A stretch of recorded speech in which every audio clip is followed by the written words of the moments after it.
le Père, le Fils et le Saint-Esprit. L'unité divine de la Trinité. Le Christ a exprimé ce mystère avec des mots humains. Et il l'a laissé au Saint-Esprit, à sa venue, quand viendra l'Esprit de vérité, il vous guidera vers la vérité tout entière. Chacun de nous est introduit dans cette vérité tout entière, dès le baptême. Nous vivons cette vérité quotidiennement, lorsque nous commençons la prière et le travail, au nom du Père, du Fils et du Saint-Esprit. Pourquoi, en prononçant ces mots, le nom du mystère divin insondable, le nom du Dieu vivant qui est, faisons-nous en même temps le signe de la croix sur notre front, nos épaules et notre cœur?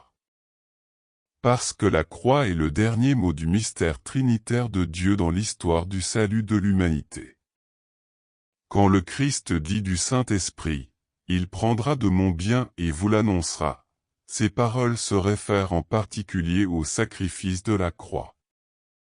Le Dieu vivant est entré définitivement dans l'histoire de la création, dans l'histoire de l'homme, précisément par ce sacrifice.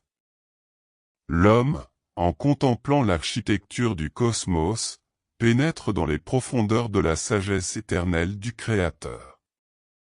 En regardant la croix, l'homme connaît l'amour qui pénètre cette sagesse et toute son œuvre.